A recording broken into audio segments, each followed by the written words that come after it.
Thanks for that news and welcome to Newsday with Ridi and Alex. To Sri Lanka now, where the country's cabinet ministers have resigned en masse after protests over the government's handling of the worst economic crisis in decades. But the news of these resignations have failed to satisfy protesters who continue to demonstrate well into the night. They are blaming the Prime Minister for the current economic crisis. Sandun Arosha Fernando is a journalist in Colombo and the editor-in-chief of Citizen Media Network. He joins me now. The entire cabinet resigns. Does this signal a crisis in Sri Lanka? Hi. Hi, Sandun. Welcome to the program. My question to you, the resignation of the cabinet, does it signal a crisis in Sri Lanka? Yes. Last night, after the meeting with the Prime Minister, the cabinet ministers give their consent to the resign from their portfolios. But still, Prime Minister and the President hold in their office.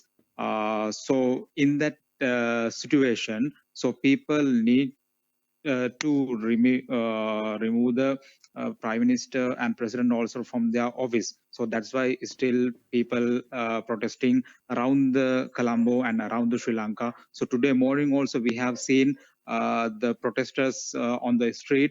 Today is a work day, but a lot of people we can see on the street trying to say to the government, we need total resignation from the government.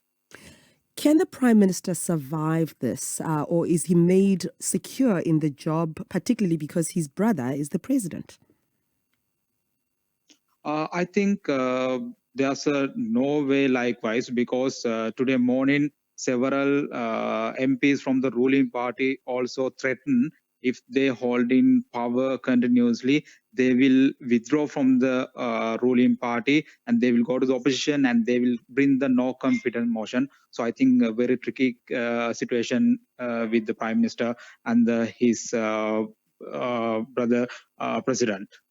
So that's at the political level, but just take us to the streets. What are people protesting for? Yes, so these protesters started from the worsening of the power cut. People already suffered from the lack of fuel and lack of food and lack of essential items, because of the we are facing very crisis situation with the dollar reserves. So after the when we have in the very big period of power cuts, so people came to the street and people demanding the resign of the government. So they asking, they need the basic needs to live. If government can't provide those basic needs, then government should resign and give somebody who can handle this situation.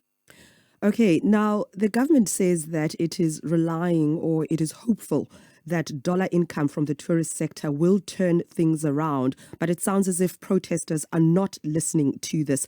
The curfew has been imposed. We understand social media sites have been blocked. Tell us more about that aspect. Yes, that's what the government plan. But with the several travel advisors and travel warning from the different countries, and of course we have a lot of tourism. Tourists are coming from the Russia and the Ukraine, but the situation is there. The arrival from that area also decline. So the people and the opposition saying so government plan is not good at this situation. So I think people have understand that plan is not working. That's why people are coming to the street. They are not they are not controlled by the curfew. They are not controlled by the social media bans, because they already using the VPN alternative methods to gather with the chat apps. And they are, yesterday we have seen they are not abide with the curfew law. A lot of people came to the street yesterday also. So I think we have a situation right now which government can't control with the existing laws. Sandun Arosha Fernando, a journalist and editor-in-chief of Citizen Media Network, talking to us there about the economic and political crisis in Sri Lanka.